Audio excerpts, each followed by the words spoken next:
You know what I got watched? Probably the gayest thing that I've watched all year, since we're kind of doing a recap of gay Yeah, shit. yeah. Was this American Horror Story Okay. that the whole season took place in the 80s at like the peak of the AIDS crisis. I don't know if you caught this or whatever, but it's I like a th- totally gay characters in it. I'm trying to think if I saw that one or not. Is that like the most recent season?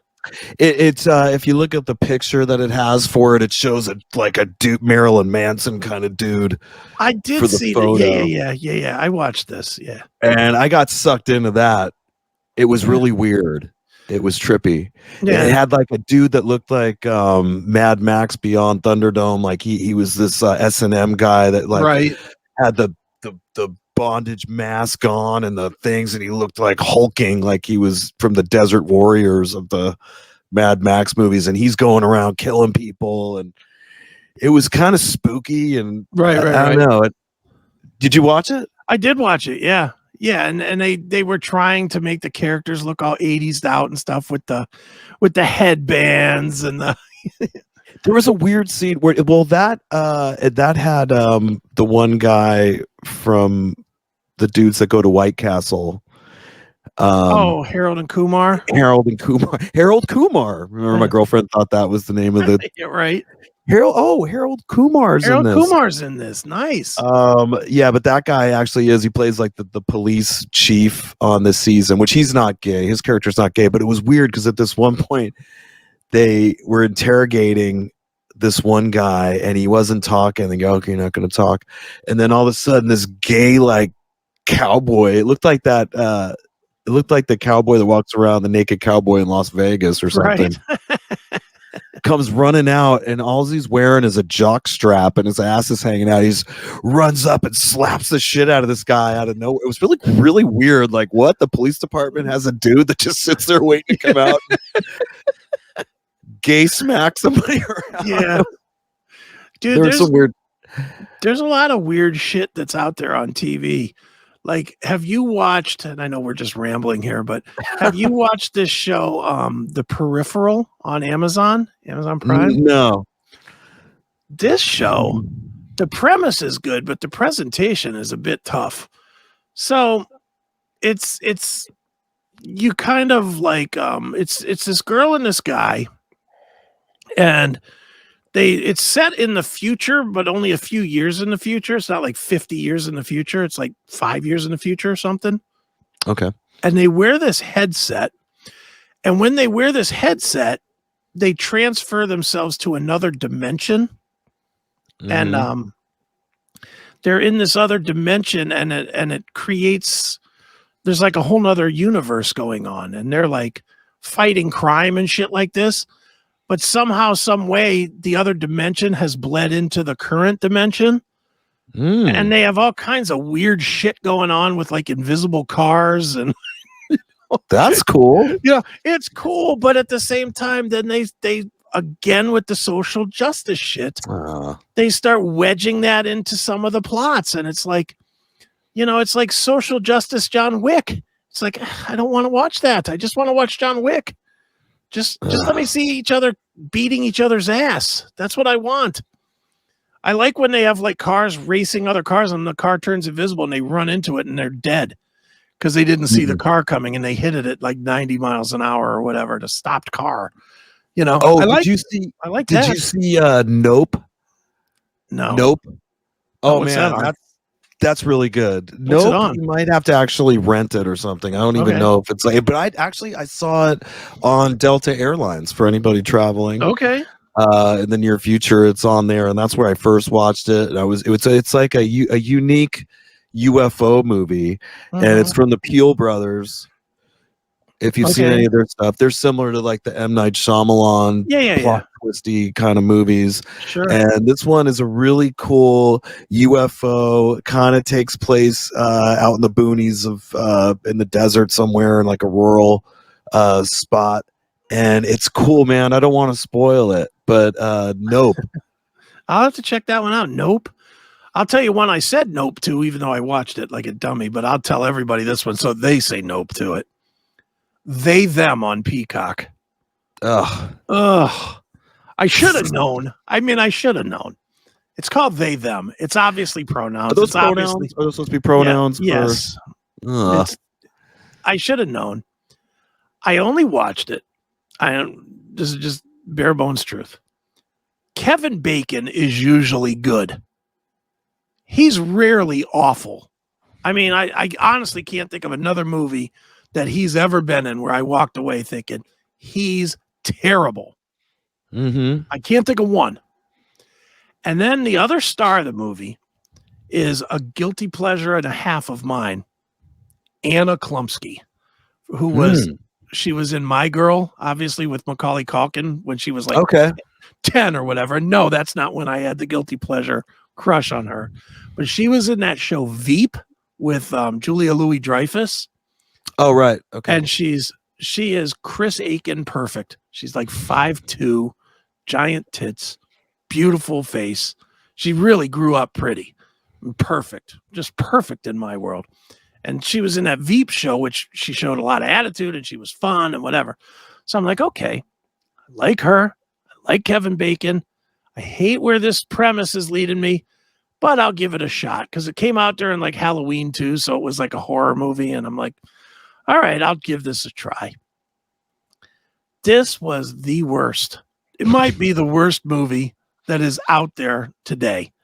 It is so bad. The premise is exactly as bad as you would expect. It's a summer camp that Kevin Bacon runs, taking kids that want to be gay and trying to turn them quote unquote normal. That's actually a real thing, by the way. It used to be straight camp. Straight camp. And of course, and spoiler alert for anybody that wants to watch They Them, but I'm telling the ending.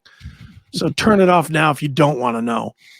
But spoiler alert, Anna Klumsky ends up that she was once a student there.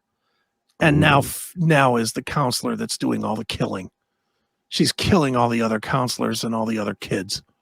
Okay. It just, and it was about as unpredictable as me telling you that I was going to do the spoiler, because it was as obvious as could possibly be, probably from about 10 minutes into the movie. And I still sat there for 90 fucking minutes to get to this horrific ending.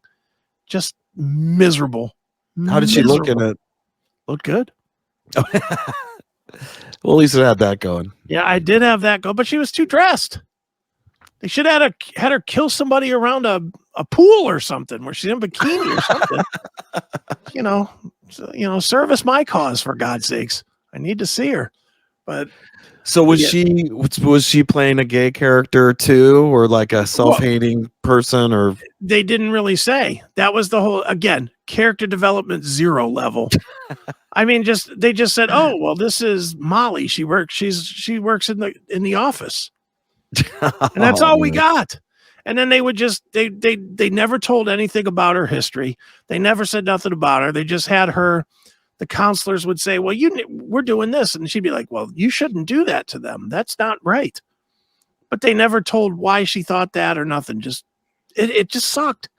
Dude, it's such a struggle to find anything good to watch. Like I probably spend on average 35 to 40 minutes going through each thing. And the funny thing is our remote is such a pain in the ass to like switch services. Okay, we have the talking thing. It has a little microphone and you push the button. But if you have to say it like a robot or it doesn't know what you're saying. So like if I want to watch Netflix, I got to go Netflix. What do you have? A Roku or a? Yeah, I think it is something like that. It is. Then put the remote on your phone. Use the phone remote. Oh, works a million times better.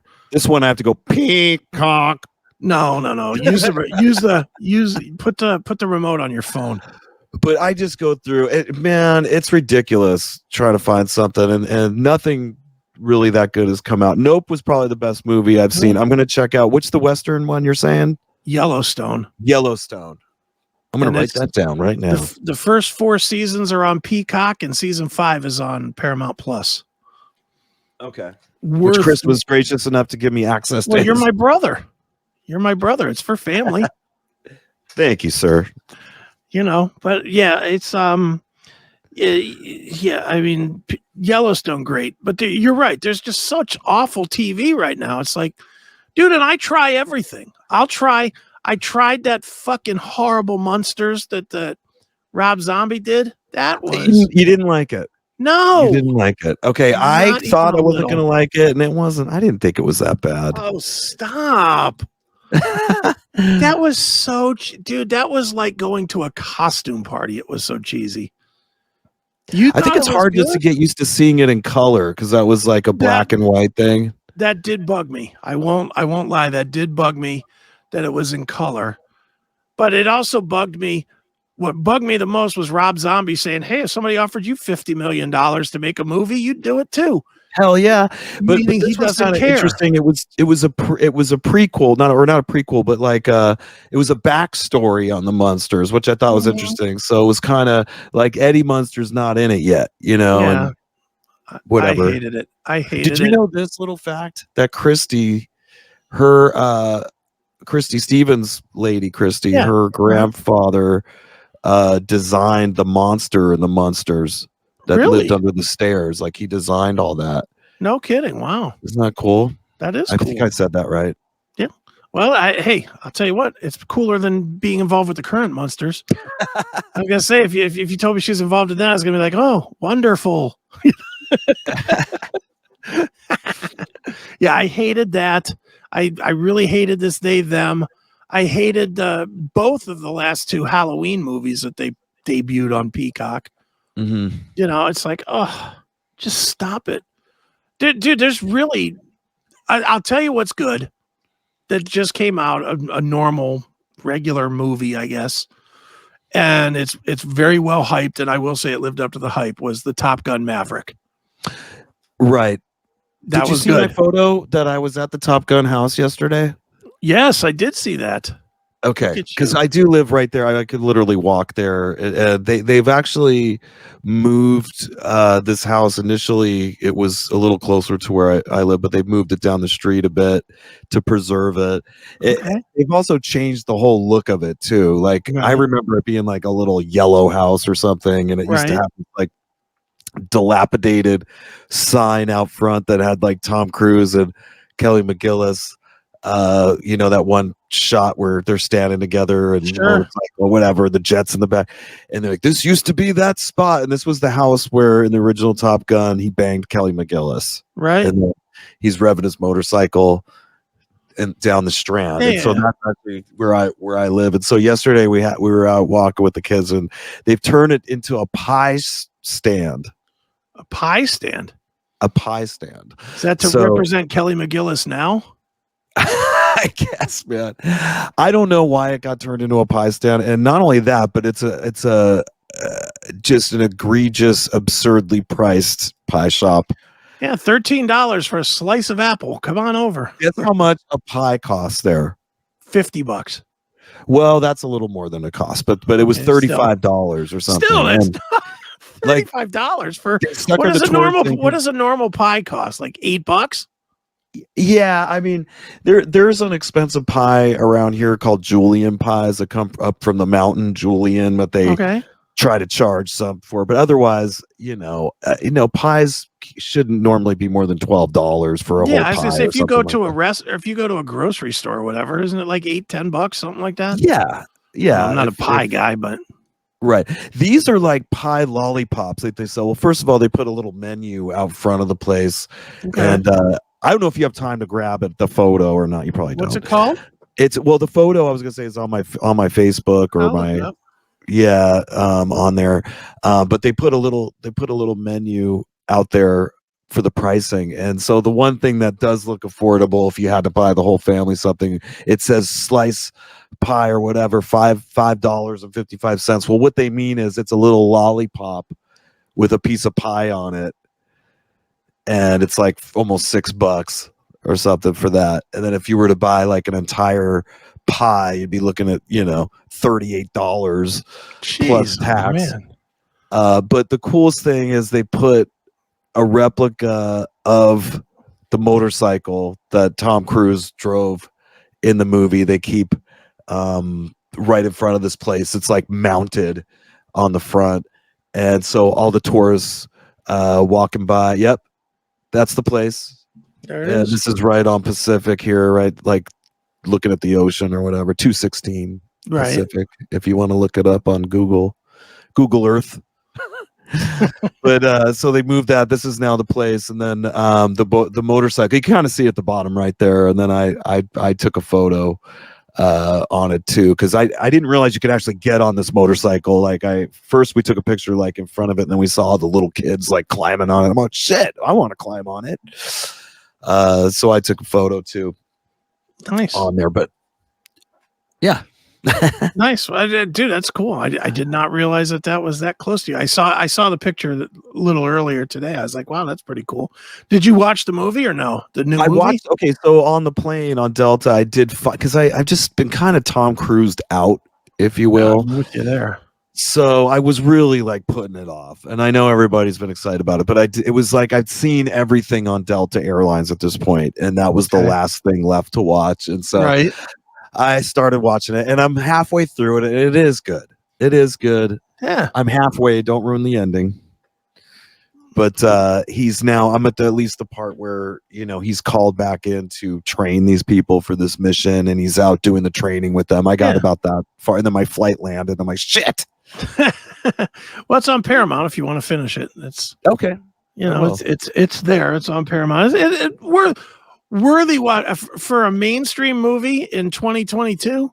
I'll take it, because there's been so many movies that have just sucked ass. Like I'm not part of my big problem with TV right now, and I think you're in the same boat. Maybe not, but I don't like superhero movies at all. Like that is not my. That's not my thing. And that's what half the movies are now. Half of them are, like I tried to watch that Black Adam, the Rock. The Rock, yeah. I got maybe 10 minutes into it and I couldn't take it. I was just like, this is fucking trash. I was like, this is awful. And I like The Rock. I'm a wrestling fan. I like The Rock, But I smelled what he was cooking. Garbage. It was fucking terrible. It was fucking awful. So I didn't even have to watch it to know that. And they canceled him anyway. Like he pulled like some shit to even have that made. I think. You know what I mean? Like Marvel did not want that as part of the universe, and he's such a huge star. He's like he made the phone calls necessary and threatened the jobs of whoever, and had the thing made anyway. And then from what I'm hearing, they're not going to continue to keep that in the franchise. Well, I mean, if 10 minutes tells me anything, it's that they shouldn't, because it's garbage. And just all of it anymore, dude. These guys got to figure out how to. Two things have happened to Hollywood. Well, many things, but two that I'll report right now. Number one, these guys have forgotten how to create new characters. They just don't. They're always looking to piggyback off something else, to either a reboot or create a character that's exactly like another character in another franchise. Just rename them. They do that. And the other thing is with the growth of these streaming services, it really makes these writers not have to be disciplined anymore. They can write super long junk. And I'll point to the Rings of Power, the Lord of the Rings thing. Right. I like the Lord of the Rings. That's the one place of fantasy that I can actually dig. Nerd alert, nerd alert. I definitely will wear that proudly. I can watch all the Lord of the Rings and all the Hobbit movies, and I'm fine. And I'm not really a giant fan, but I like those movies. So I tried the Rings of Power. Holy mother of fuck, was that boring. It was so boring. And I didn't make it to the end, but I'm just thinking they could have cut this thing down into like a movie instead of a 10-part series or whatever it was. It could have been a 2-hour movie or a 3-hour movie. Which is all shows that they put on all these like new things. It seems like they're really pushing the series more than they are movies now, especially with their own, self-made productions of these platforms. Because that's how they're making money. Right. They're getting you, me, whoever. Like, have you noticed that almost everything is not bingeable anymore? Everything is now week to week again. Binge. No binge. They don't want that anymore. Everything, because they want to keep you. They want to keep you sucked into the fucking Tulsa King so that they can get paid for 2.5 months, for 3 months, while they stretch the stupid Tulsa King out. You know, that's what they want to do. They don't want you to just sign up, spend $6, watch the whole thing and leave, which is what a lot of people do. Yeah, and I guess it's hard to keep the content coming when they just tweak out and watch the whole thing in one night, you know, or whatever, and then it's a problem. They're like, all right, we're just going to give them little pieces of it and drag it out. But the real problem they have is I think people are still doing that. They're just waiting to watch it now. Right. People just, you know, it's not like the old days. And this is, again, Hollywood, music business are the same in that they don't understand their own business. You know, in the 90s, you couldn't just wait and watch 6 episodes of Seinfeld in a row. If you didn't watch it that night, somebody was going to tell you what happened the next morning because you go to work and somebody be talking about it. Water cooler, yeah. Yeah, water cooler content.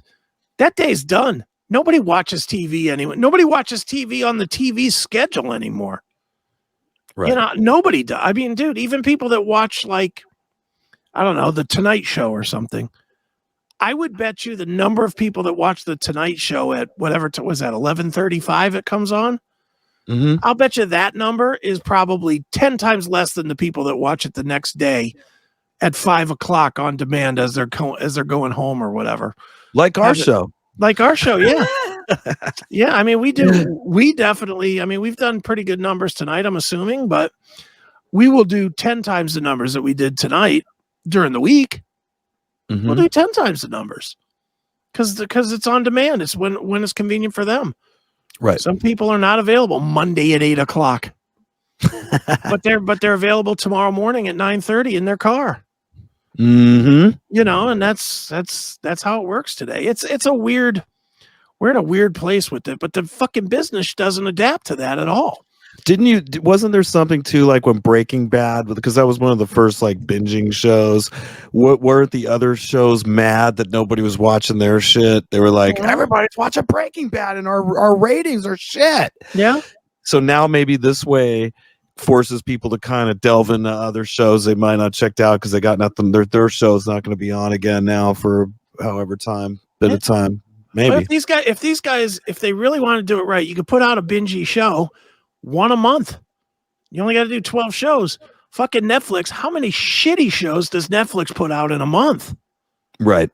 I mean, and for whatever it's worth, and all right, here's where I'm just going to sound straight racist, and I don't care. Stop putting out shit in Spanish. Stop it. Stop getting me hyped. Like, I can't get enough of Pablo Escobar. Right. I will watch anything you give me with Pablo Escobar, but I will not watch it in subtitles. I'm not going to do it. You know what? I know there's a Spanish version of Netflix. Release that there.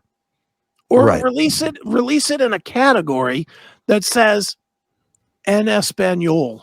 Right. They need a gay category. They need a Black Spanish category. And let us please differentiate that at will. Yeah. I can't stand when I see, you know how it goes with Netflix. You go in there and they show you immediately the top 10 or whatever, the featured 10 or whatever. And I see something I really want to fucking watch. I did it today. This was not Spanish. This was American, but it still pissed me off. The number one thing in the trending or whatever thing they had was Bernie Madoff, the monster of Wall Street. Okay. And I'm like, I'm all into anything that's like reality based. Like I like that kind of shit. Sure. So I was like, oh yes, I'm gonna fucking boom, clicked it. It's just a trailer. And they're like, come back January 4th or whatever to watch the actual show. I could be dead by then. I'm like, what the fuck? Why are you putting that in trending? It's not trending. It's not even available. Stop with the bullshit. You know, stop wasting my time, Netflix. I don't really want to be on your app.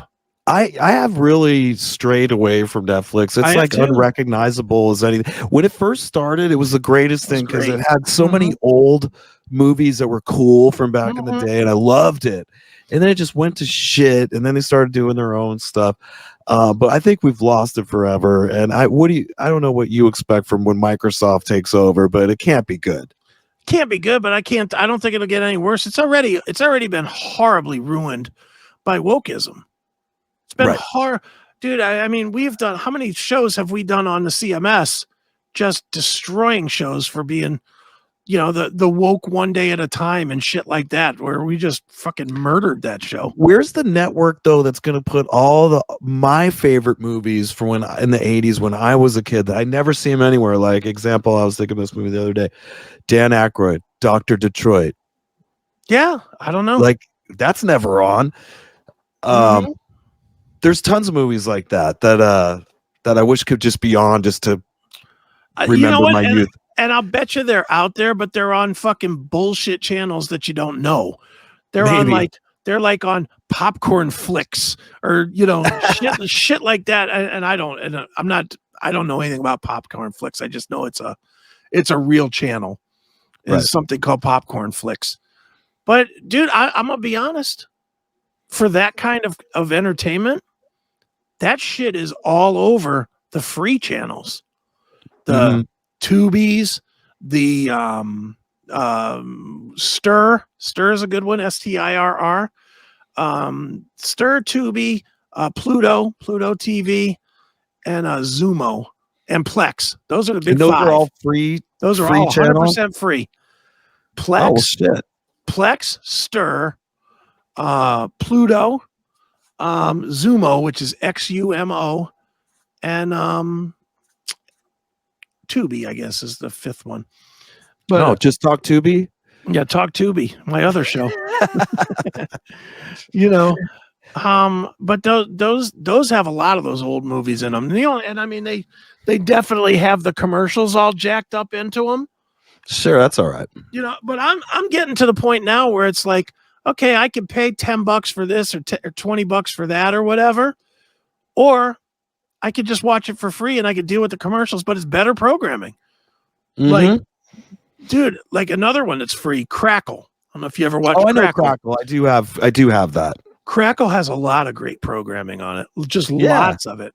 And then the other one, and here's another one, since we're just talking TV and bullshitting at this point in this never-ending episode, but, but I'll tell you one that is well worth the money to me. And you'll be surprised because it's pretty much thought of as like the pay version of BET, but the programming's excellent. Stars. Okay, yeah, Stars. Stars is it's cheap as fuck. It's like, I think it's $49 a year or something. It's like dirt cheap. And I just pay the yearly because it's like $50. And they have like 10 shows that I watch. They have, first of all, they have a show on there called Power, which it's kind of the Black Sopranos, basically. All right. Which it's awesome. It is like Black Power. Yeah, well, it's about a dude that he's trying to go straight with a nightclub, but he's really the New York's like biggest gangster drug dealer, but he's like kind of underground. Okay. And then his partner's this white guy that's played by Joe Sikora, that he was in the reboot of RoboCop. Right. He was RoboCop in the reboot. He's in it, and then Turtle from Entourage is in it too as a bad attorney. And really, really good show. And they spun that show off into like a bunch of other spin-off shows. They came out of that with Ghost and Force and what's the other one? Raising Kanan. Like they took all the characters and spun it all off into its own universe, and they're all awesome. All of those shows are great. Then they have another show called BMF, which is about the Black Mafia family that was like this is like true to life show. Do you remember BMF in the 90s? They were a rap label that put out they put out like Lil Wayne and I only know Death Row. Well, Death Row and then Puff Daddy's label. This was after the Death Row stuff. This was after Death Row came like No Limit, which was Master P's label. Okay, right. No Limit. Yeah. People remember that. And then there was BMF, which was the Black Mafia family, and that's when like the big one was whoever I just mentioned. God damn it, I can't even think of his name. Lil Wayne. Okay. Lil Wayne. I'm not into. I wasn't into any of the music that the Black Mafia family put out, but I know it was a big label. But it was completely funded by their drug running operation in Detroit. 1,000% run by, like they were. And the thing about them was they were one of the few drug operations that ran without murder being attached to it. They were not. They found a way not to have to kill each other to fucking run their drugs. And they were one of the biggest drug families in the country at one point. And then of course it went down, and now they're in jail and blah blah blah. But there's a show on there about them as well, which is fascinating. And you know, I love Stars. Stars has another one called The Pink.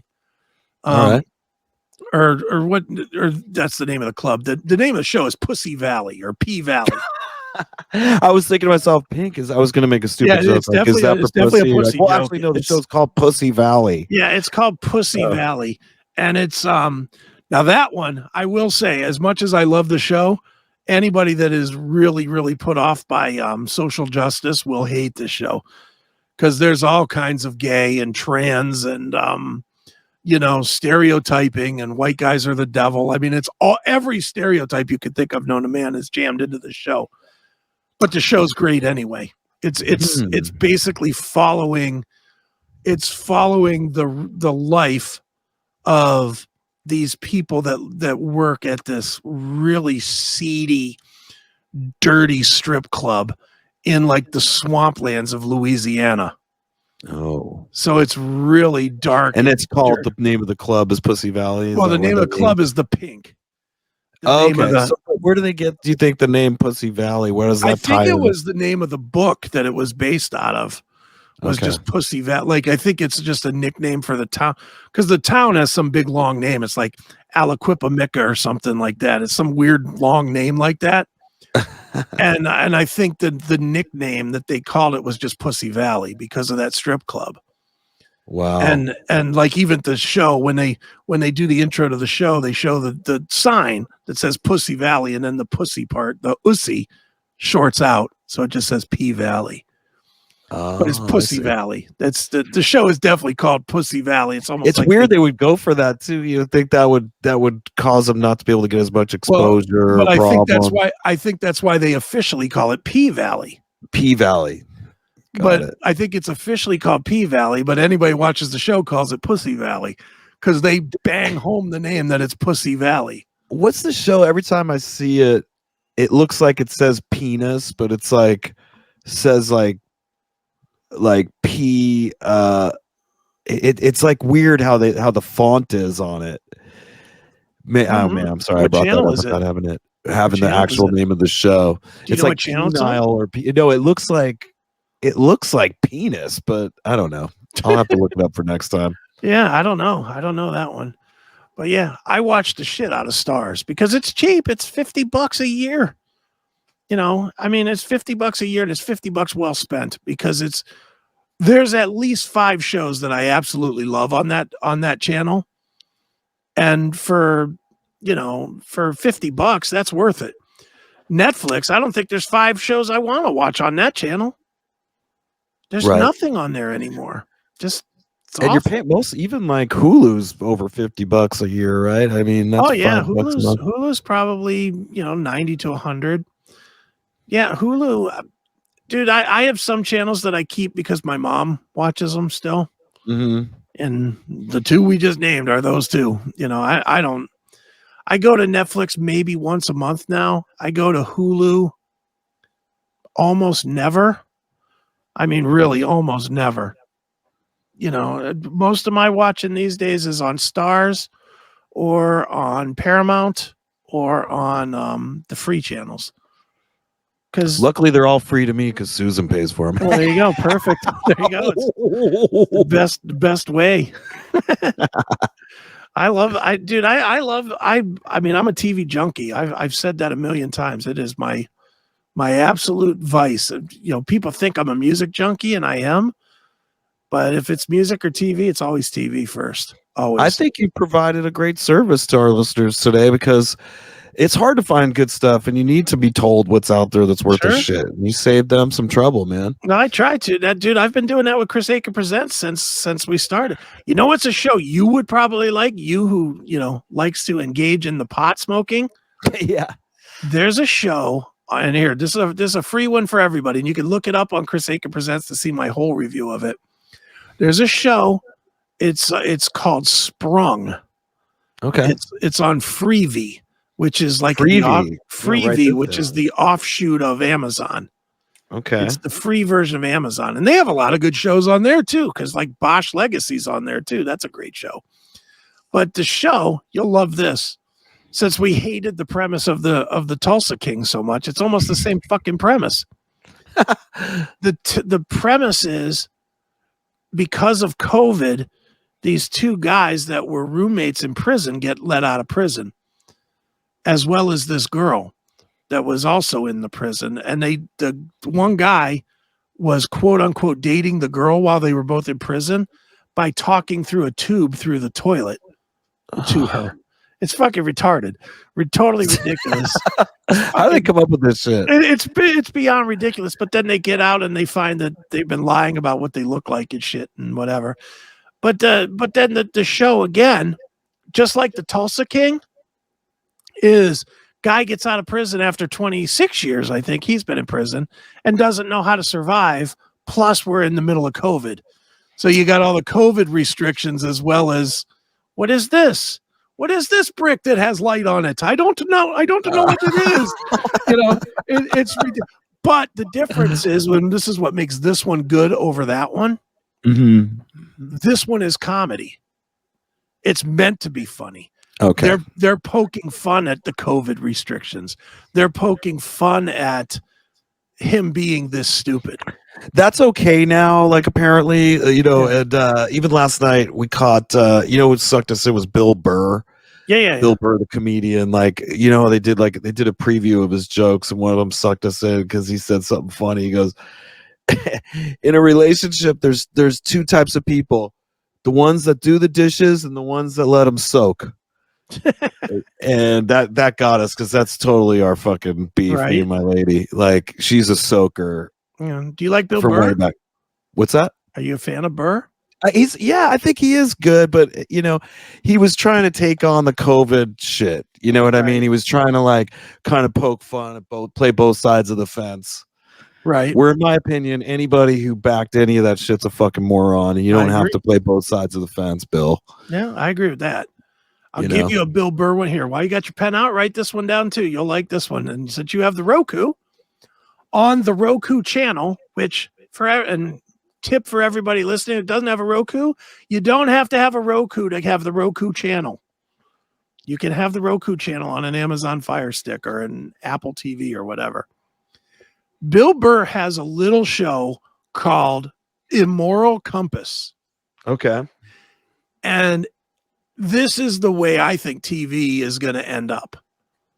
The episodes are all like between 4 and 8 minutes long. And he is a beaten down house husband.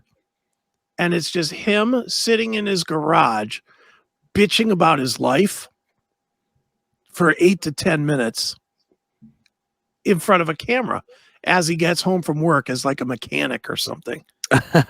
So it's almost like it's a weird extension of F is for Family if you watch that on Netflix. Right. Mm-hmm. It's almost like that, but it's not animated. It's just him. And it's really just him talking to a camera. Delivering a monologue of sorts. Or... Yeah. But it's really fucking funny. Cool. Oh my God. I watched it. I binged it in like an hour because there's like 10 episodes. They're all like 6 minutes long. It's like an hour. Yeah. But really, really, really funny. Good stuff. Roku channel is another channel that has a lot of good free stuff on the Roku channel too. Nice. I learned a lot tonight. I wrote down all kinds of shit you said. Yellowstone, I'm going to watch that. We got all the free TV channels Chris ran down for the fans. Plex, Stir, Pluto, Zumo, Tubi, Crackle, Toilet Tube. where you talk to your prison Yeah. cellmate girlfriend. This is what I do. I sit around watching TV all day when I'm working. So I literally know where everything is on all these channels. Chris Aiken does the work so you don't have to, folks. That's right. That's right. So that you don't have to fucking spend endless hours of your free time. You can just keep a list like Erik does. That's like, and dude, do you find that there are shows that you just plain missed when they were on and you go back and watch them and they're fucking hilarious? Oh yeah, I do that, dude. I did this with the Roku channel. I went back and watched that Two Broke Girls. Mm-hmm. When it was on CBS, it looked terrible to me. I had no interest in it other than I thought Kat Dennings was really, really hot. Mm-hmm. Then I watched Two Broke Girls. That shit was funny. Oh my God. It's like kind of dirty, very funny. You know, I loved her character. And I just watched it. I was like, I watched like 6 seasons in like 4 days. Have you watched Hacks? No, what's that on? Hacks is pretty good. Hacks is like a kind of washed up female comedian that used to be famous, and she hires like a young woman to help her write jokes and stuff. And it's just kind of, you know, in the life of type show, but it's pretty good. She's been watching it and I got kind of sucked into it. All right, I'll check it. It's on HBO. That's what I'm looking right now. It looks like it's on HBO. Yeah, and does it say the cast there? I know I'm terrible. Gene Smart. Jen Statsky. Yeah, Gene Smart's pretty good in it. Yeah, Gene Smart. Wasn't she on like was she on Sex and the City or one of them? I felt like she was on Sex and the City. I want to say that she was. I don't want to misspeak on that, but she plays a kind of crass older comedian, is like kind of hardcore, but it's good, man. Very good show to check out. What's funny is I gave Neely mad shit about watching Sex in the City. Oh, like, that show's awful. I gave him mad. I loved it. I ended up watching it, and then I watched like one episode, and I got sucked totally in. I watched like the entire series. They're just such whores. All those chicks were just such shallow. Yeah, but I don't want. But that's okay. That's what I want to watch. I just kind of want to watch whores being whores. I should have liked the Basketball Wives that we just swing it all the way around. Guilty. I like the whores. What can I say? Well, first of all, what's her name? Kristen Davis. Right. Yes. Just yes. All day, every day, and twice on Sunday. Yeah. The only thing I didn't like about Sex in the City was they made them out like they were 4 hot chicks, and they weren't. They were 1 hot chick. Am I right? There was 1. The other 3 were not hot.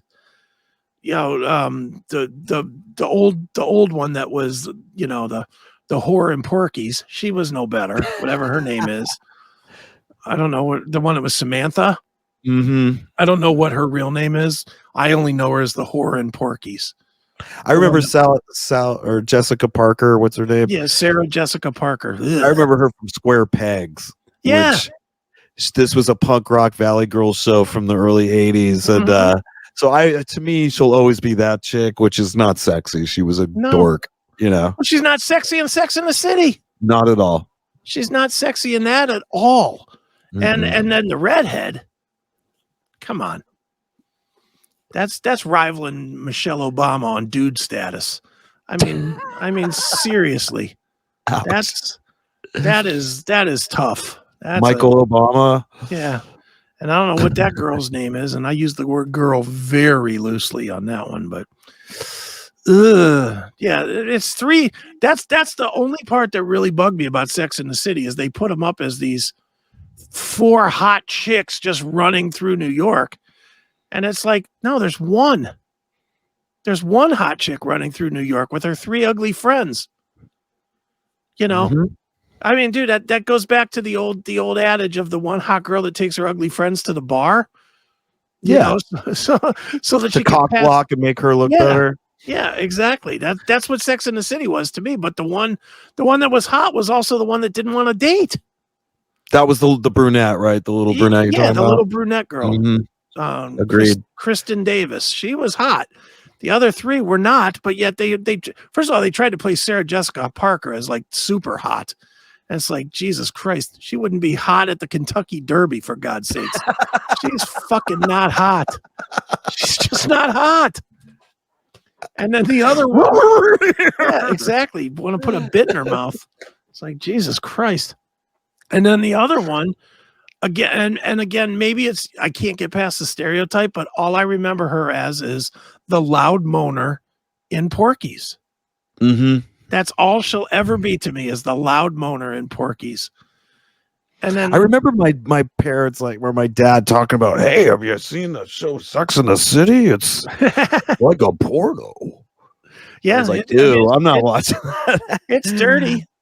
But you know what it is like in Porto? It's like when you click on fucking amateur girl next door on Pornhub. That's what you're getting with Sex in the City. Because you're not getting super hot girls. You're getting very amateur looking. And a lot of people like that. They find that less intimidating, whatever. Yeah. Different strokes for different folks. Yeah, that's it. You know? Well, that is better than when you fucking click on some video with some hot chick and she's banging some dude with a 14-inch horse cock. And it's like, oh, why am I watching this? This guy fucking, this is horrendous. I don't want to see this much of any guy. It is making like young guys like not even like date, or just ruins them in some way. You know, it's so accessible. It was hard for us to get anything like that when we were young. Dude, I think that's why I have such a fascination with porn now, is because when I was a kid, it was so hard to get. I mean, dude, I can remember you had forts in the woods, and you know, dude, we used to take remember the plastic bags that the newspaper would come in when it was like raining or snowing or something? Right. We would keep those bags and we would take them out to the woods so that we could put our Playboys in them. Right. And then we would bury them so that nobody would come across them and steal them. I totally remember that shit. I remember being horrified by something, because I was young, and we were in New Jersey, and this was like a rough kind of place where I grew up. And I remember being in my single digits, and there was some creepy dude that we knew that had some. He was like, you know, there's always like the older kid, that's like 15, and he's got all that shit. Mm-hmm. And he pulled out a magazine. This isn't going to make it to YouTube for long, but it was called, and I remember this. It was called X-Rated Shaved Pussy. Nice. And it was the first time I saw a vagina. And it was spread. And it was the most disgusting thing I've ever seen. You know, and I was really horrified. I didn't know. It looked like what do you call that thing that hangs in your tonsils or whatever? Tonsils, it looked like a tonsil or something, like a scary mouth with a fucking tonsil. It was just all like, and I was like, "What the fuck is that?" You know, right? Because we were like South Park, you know, kids back then, and I think he just said what it was. I was just like, "Oh my god." Dude, I'll tell one last story and we'll get the fuck out of here. We did 3 hours, if you can believe that. Jesus Christ. Did 3 hours with one break. But so when I was 11, maybe 12, no older than 12, and I think it was 11, there was a girl down the street I had the biggest crush on in like 4th grade, 5th grade, named Michelle. And I went to her house one day. Like, we used to hang out all the time. And, you know, 11 years old. By hanging out, I mean literally hanging out. Hey, let's eat some cookies and, you know, and let's do our homework together and shit like that, right? So I'm at her house one day, and her mom leaves. Like, always chaperoned, you know, but for whatever reason, her mom left this one day. So we literally get into a situation of you show me mine, I'll show you yours type deal. Oh. And I do, and she does. You know, she does first, and then I pull my dick out and I show her my dick, whatever. You know, and again, I'm 11 years old. There's not a lot of dick there at this point. Mm-hmm. She goes up onto the top of her refrigerator, climbs up on the shelf, like the counter. And on top of the refrigerator, there's a Playboy, or Playgirl rather, that was her mom's. She opens it up to some fucking picture of some dude. It's like, yours doesn't look like his at all. Oh. And I'm just like, I was so devastated. I was like, oh. Meanwhile, she's showing me like some 26-year-old guy's cock that's in fucking Playgirl. So, you know, it's like Right. 10-inch cock or something compared to my 2-inch 11-year-old dick. Oh, I was like, oh, this is the worst. And I didn't even, even if she would have wanted to do something at that point, I wouldn't have known what to demoralized already. But I was like, oh, I'm deflated. I don't have that. What happened to me? What's wrong with me? I don't have what he. Right. That's what reminds me of that Sam Kinison bit he did like that, where your girlfriend, you're watching some adult movie and she sees something and you're hoping for the answer, the right answer, which is, oh, they make them bigger than you, but you never get that answer. Right. It's like, hey, this guy's got a bigger one. And Sam, I'm blowing this Sam Kinison joke, but he goes, oh yeah, so maybe I didn't pee next to a nuclear power plant enough. Sorry, you had to settle down with me and my little dick. He makes these cricket sounds and shit. That's funny. He was great. Funny. He was so funny. Sam was the best. All right, let's wrap this up, dude. 3 hours. Wow, that was fast. All right, well, this was fun. We did this. Last show of 2022, and really please let everybody know about Chris Akin Presents, and smash that like button, get some subscription, share our show, all that. Yeah, and share it. Please share. We appreciate it. If you enjoy the show, please share it, because we want to make this thing bigger and better, and we want way more people commenting and doing all that good stuff. So yeah, good show. I definitely appreciate it. For people that want to keep up with me and Eric, well, you can see Eric at the Whiskey? The Whiskey this Friday, December 30th. Stephen Piercy playing all the hits, laying it down, going round and round. Way Cool Jr. And you'll have nothing to lose if you go there, because you'll be back for more. That's right. There'll be no lack of communication that night, my friend. Obviously, you think you're tough. Well, I'm out of the cellar, man. I might as well be. We can do this all night. Yeah. Well, only because you're a wanted man. So that's right. Won't be slipping to the lip of that night. That's for sure. All right. And I, of course, will be on New Year's Eve. Anybody that wants to participate, Neely and I will be doing the first ever drinking show. And I say drinking show because Neely never drinks. I'm listening to this one. Well, you can participate if you want to. Not only are we going to do a shot every half hour, as well as whatever else we're drinking during the show, but we are going to do a shot of whatever every half hour. And we are going to post the link to the show on the scroll on the bottom. And we will be taking quotes, comments. If people want to do a shot with us, we'll invite you to do a shot with us on the screen. We're going to make it just an interactive fuck off show. I'm going to tell you now, it's not going to be very well organized at all. And it's probably not going to be the best show that you'll ever catch of the CMS. But it will be fun, and I'm looking forward to it. So that is New Year's Eve.